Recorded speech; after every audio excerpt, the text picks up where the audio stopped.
President. I'm really pleased to be here on the last week or around the last week that we are going to be here before we return in September. Particularly happy to be here with the ranking member of the Environment and Public Works to talk about an issue that I think we both care about. So I'm going to start off, and then Senator Whitehouse. As we both know, for too long, critical projects central to American energy development, infrastructure improvement, and economic development have been trapped in a cycle of redundant reviews, shifting goalposts, endless red tape, and regulatory uncertainty. Businesses large and small looking to build things in our country again really need certainty that is necessary for long-term investments. And projects needed to deploy new energy technologies and efforts to restore the environment have been caught in the same regulatory swamp as well. This has been loaded on for years. Years of changes and guidance have created a complex web of ever-expanding duplicative and contradictory requirements, while Congress has not stepped in to provide the clarifications that our country needs. All this has led to lost jobs, missed economic opportunities, and higher prices across America. Underpinning the importance of comprehensive reform to our environmental review and permitting processes. I can tell you, I get asked about this consistently every day, more than a few times a day. So let me talk a little bit about my home state of West Virginia. I've seen firsthand how projects that our communities rely on face needless delays, and how costs are then shifted to our families who pay more for energy, housing, transportation, and basic goods as a result. These types of delays nearly stopped what will become one of the most environmentally friendly steel production facilities in the world, and that will employ over 1,000 people in Mason County. Top highway projects like Corridor H that would improve both safety, mobility, and create economic development have encountered multiple permitting delays and uncertainty under a litany of environmental statutes. And even West Virginia water extensions, broadband deployment, bridge replacements have all faced delays from the federal permitting process. If you spent time in my state, visit our communities, and travel across our mountains, it's obvious how important these projects are to our state of West Virginia. They impact everything from how we heat our homes to how we connect our schools with internet and maintain the roads and bridges that our residents travel on every single day.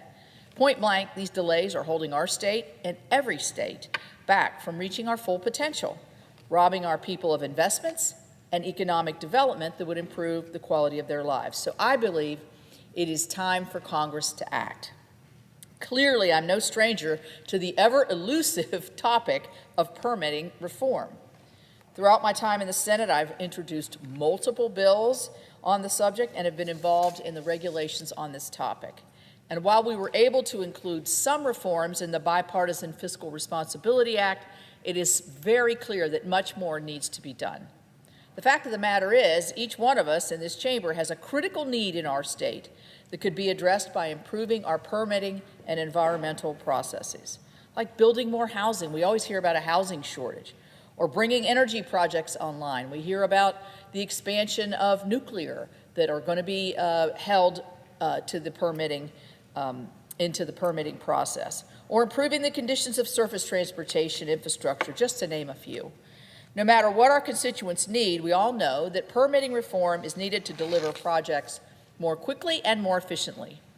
In my role as the chair of the EPW committee, where we have jurisdiction over the laws that set the framework for our environmental review and permitting processes, I could not be more earnest in my desire to lead this effort with our ranking member. And our committee's involvement on this issue remains apparent by the delivery not just of this speech, as we're doing together, but as we continue to work together with the goal of crafting bipartisan legislation.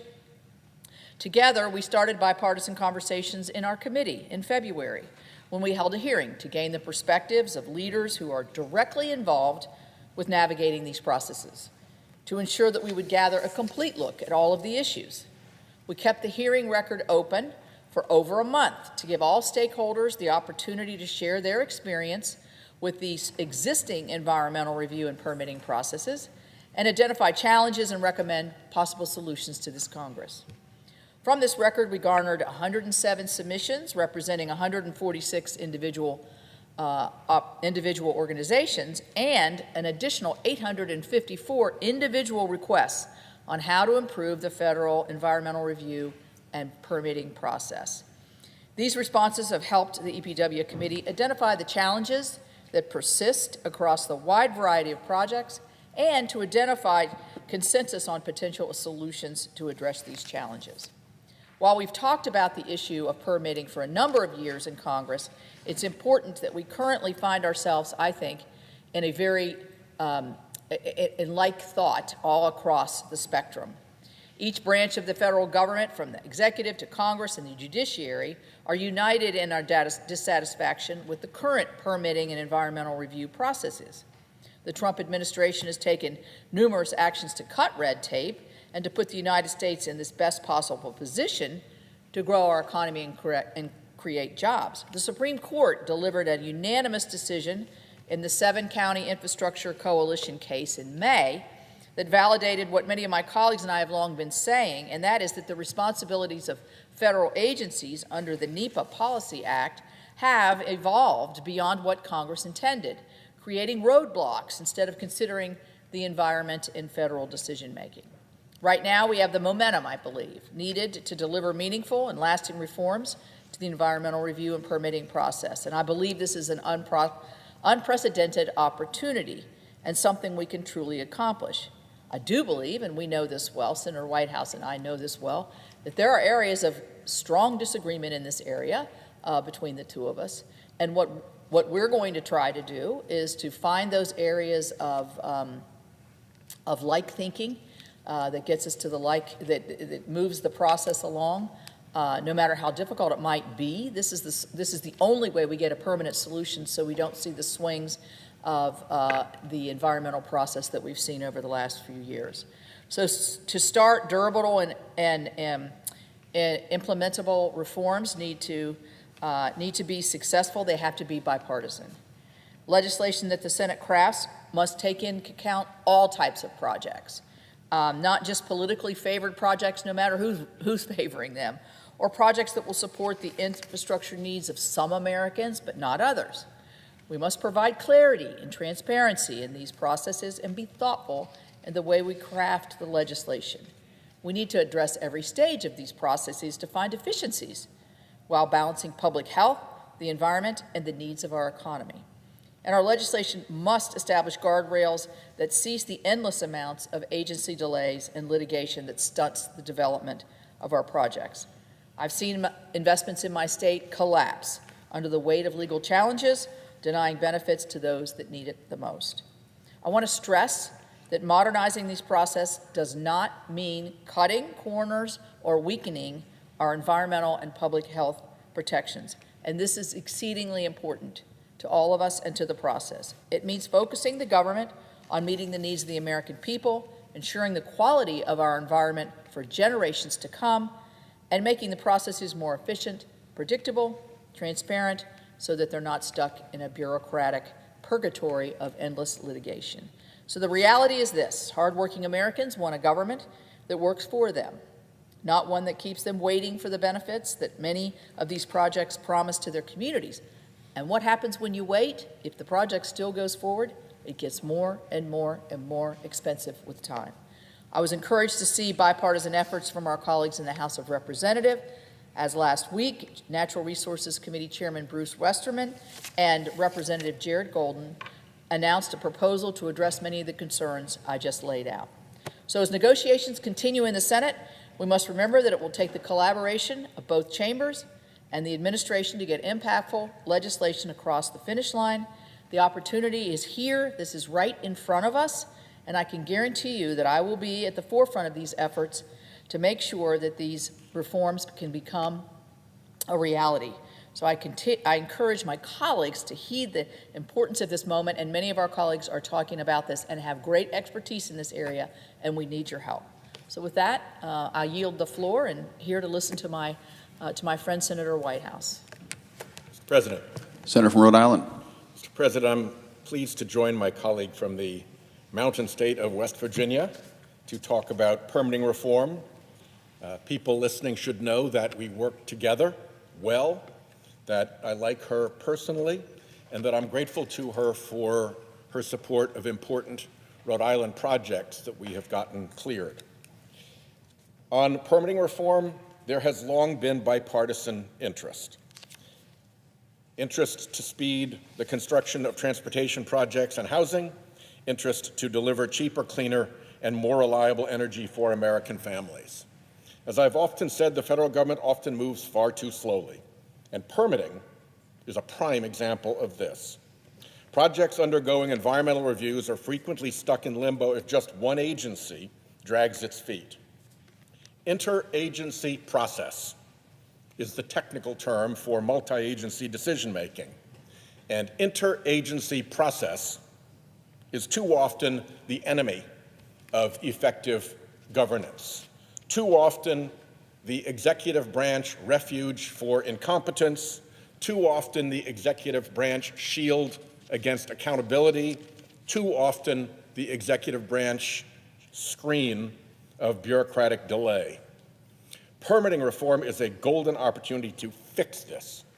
We should make federal permitting faster and more efficient, all while incentivizing project developers to engage with stakeholders early on in the process rather than drag it out. It currently takes far too long to build important projects in this country, and while federal permitting is not the only bottleneck, it is frequently a major one. In the last 2 decades, China has built more than 25,000 miles of high-speed rail lines, while the U.S. has completed 0. We can and must do better. Chair Capito and I are both ready to do our part to move permitting reform forward and ultimately across the finish line.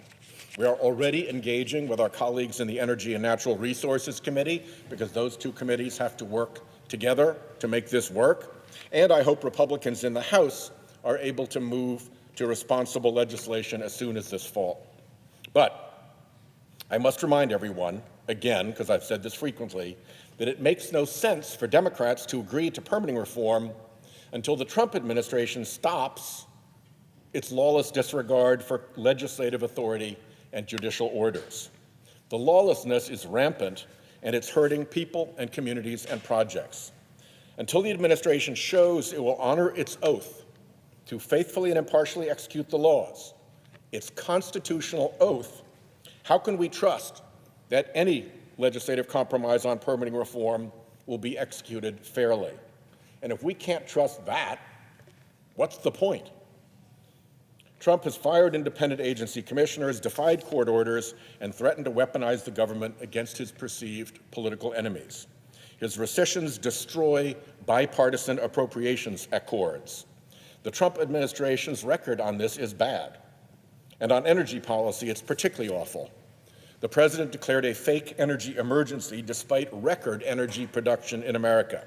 He defied the very dictionary by defining energy to exclude wind energy and solar energy, the fastest growing American energy sectors. He directed a halt to offshore wind permitting, even stopping work on an offshore wind project actively under construction. Hang up your hard hats, guys, we're shutting down the project. So, if we want a permitting bill, this lawlessness, this unconstitutional lawlessness, has to end. It's raising utility bills and it's endangering our energy supply. Just last year, 95% of the new energy on the grid was wind, solar, and batteries. 95%. This lawlessness kills that growth. And I'll add, we need offshore wind. I have a permitting reform proposal for offshore wind. With demand skyrocketing, we need clean, reliable, and domestic resources like offshore wind. Just ask the head of the North American Electric Reliability Council, the impartial source on grid reliability. Our constituents are now facing higher costs on everything from groceries to homeowners insurance, thanks to climateflation. Permitting done right will deliver cheaper, cleaner, and more reliable energy and help stave off the worst economic harms of climate change. Let's be clear. Without domestic clean energy, we are looking at a vastly more expensive future. Renewable resources have near zero marginal cost. They drive down the cost of electricity demand. States with more renewable resources do better heading off electricity price increases than states with fewer renewables. And without domestic clean energy, we're looking at an energy future for America driven by Chinese innovation, Chinese industry, and Chinese power. The global future of energy is clean. We're either part of it or we're left behind. Peak demand is expected to grow by 15% for summer peaks and 18% for winter peaks over the next 10 years, raising concerns about energy shortfalls. What would reduce the risk of shortfalls? Better permitting, bringing more renewables onto the grid, building transmission lines. Instead, we're moving backwards in the opposite direction. 70% of transmission lines are more than 25 years old, and they're showing their age. Last year, we managed to complete all of 322 miles of high-voltage transmission lines. It's the third slowest year in the past 15 years. Thousands of electricity generation projects are waiting to connect to the grid. As of last April, they added to 2.6 terawatts of power stalled for grid connections. And millions of engineering, construction, and manufacturing jobs also stalled, in part because of our inability to build the transmission lines for those connections. We're entering a climate economic danger zone as climate upheaval hits property insurance markets and threatens to upend mortgage markets, which count on insurance, which threatens in turn to tank property values if you can't get mortgages, which could take down our whole economy. This is the path that we are now on. The Fed chairman testified in the banking committee that in the next 10 to 15 years, there will be entire regions of our country where you can't get a mortgage anymore. Entire regions. Failing to permit and build the clean, modern grid we need isn't just foolish, it's dangerous. It helps put us on a path to climate and economic disaster. Let's stop pretending fossil fuel giveaways are energy policy. Let's stop pretending that solar and wind are not energy. Let's stop revoking funds for transmission projects that we need. And let's stop acting like the clean, modern grid we need will build itself. Instead, let's build the clean energy future that brings down costs, creates jobs, and protects our communities with the urgency this moment demands, and let's do it, Madam Chairman, together. I yield the floor.